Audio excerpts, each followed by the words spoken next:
Uh, well, I'm 38 years old. I've been an MLA for almost a decade now. I have two young boys who are 5 and 2, and an absolutely beautiful wife who is the reason why I do everything I do. I was a teacher. I taught junior high, and I was a rancher too.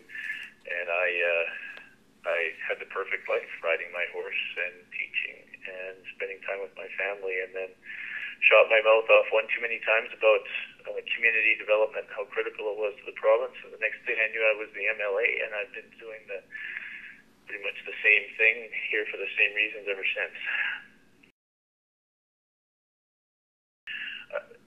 Working on community development for the last 9 years,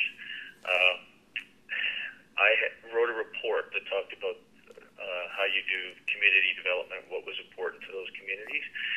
And out of that, after I was done with that, I'm still focusing on community development, community building, because our slogan is we want to build a better Alberta. But you can't do that unless all of the communities in Alberta are strong, because they're the foundations we build the province on. So I wrote a book called 13 Ways to Kill Your Community. And it's not really about how to kill your community. It's about the attitudes in the community that are like self-sabotage. They help destroy it. And if you read the book, each chapter is only 10 or 12 pages. But chapter 11 is on don't include immigrants, newcomers, outsiders, because I believe immigrants to this country bring something powerful and profound that we have somewhat forgotten. Look, I give a presentation.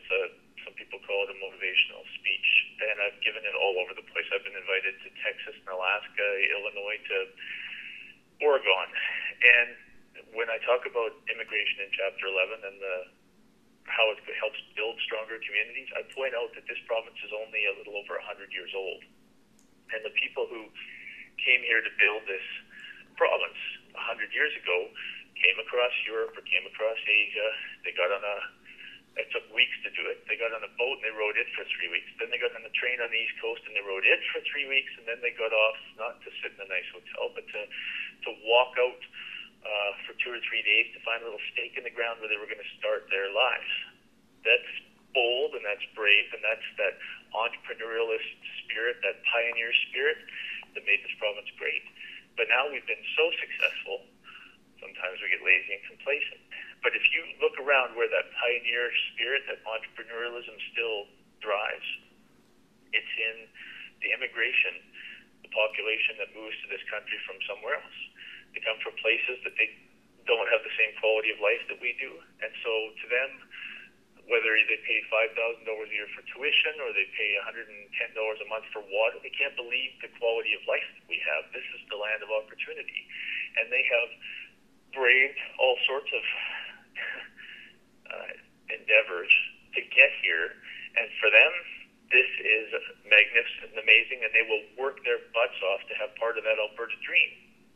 And so if you drive those people out of the communities, you'll get rid of that entrepreneurialism and it'll help kill your community. But if we're going to build stronger communities in this province and have a stronger province, that drive, that willpower, that pioneerism that immigration and immigrants bring to this province is critical to our future success.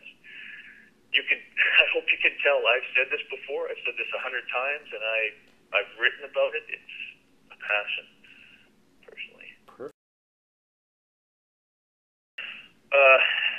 Several things. I think we start number one with education. We have a lot of fantastic community colleges, and they're usually the first place where new immigrants come when they're working on improving their English or upgrading their skills in any way, shape, or form, because it's the most accessible. It's at a community level. So I think we sometimes focus the majority of our resources on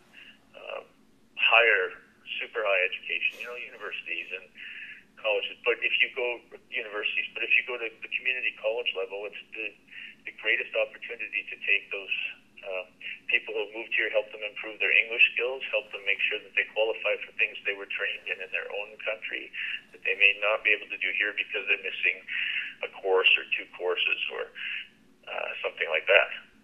So that can help them. But we have to have in place those community resources so that they know where they can access that education and the improvements to their language skills and that sort of thing. I still think one of the best things that we can do if we want to be proactive, because we're going to be so short in the labor force in this province, and it's going to continue to accelerate, is to export our education so that the immigration population that's thinking of moving here, that's planning to and wants to be here, because it takes a while, it would be great if they could actually access the education here that we have here, but in their own country, so that they have already jumped through the first couple of hoops. And then they can hit the ground running as fully employable people.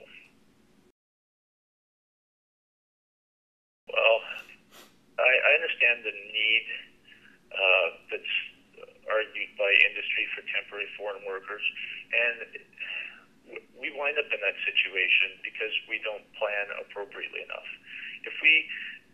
I actually think that Alberta, and probably we should do it in partnership with Saskatchewan and BC, we should adopt our own immigration policy. Because when this leadership race campaign started 6 months ago, we were told that we were going to be short 70,000 workers in this province in 10 years. And every month this campaign has gone on, they've taken another year off. So now we're going to be short 70,000 workers in 3 years. And it accelerates constantly. Now, the reason why we need temporary foreign workers for industry is because we don't have enough people here. And the reason why we don't have enough people here is because we haven't been aggressive enough in recruiting and attracting and retaining people from other countries here. Like, we need people. It's incredible how many we're going to need. And we anticipate we're going to have 5 million people here in 20 years. We actually need 5 million people here in 10 years. So I don't like the temporary foreign worker program because I want people to make a life here, make a living here. I want them to bring their families. I want them to all be tax-paying contributors. I want them to make Alberta their home, because our labor shortage situation is not temporary. It's long-term and permanent. So we need the program, but only because we haven't prepared enough so that when people come, they stay, they bring their families, and they're long-term contributors. So I think if we come up with right policies, adapting our own immigration strategy, be more aggressive in our recruitment, exporting our education, and getting people trained up at the community level, then we won't need the temporary foreign worker program, and that would be wonderful. It is an interesting system that we have, because the way the parliamentary system is structured, it is the opportunity to spend $5, buy a membership, and vote, and you get to choose the next premier. And the premier is the person who's going to set the tone for the province for the next 10 years. So it's interesting that it's not a general election. You actually have to buy a membership to vote. But this is their opportunity to choose someone that understands their issues, and I still believe will help make sure that they're part of the community and well supported. Perfect. So what you're asking, I mean, it is ironic, strange that you buy a $5 membership to choose the next leader, the next premier. It's the only system in the world that works like that.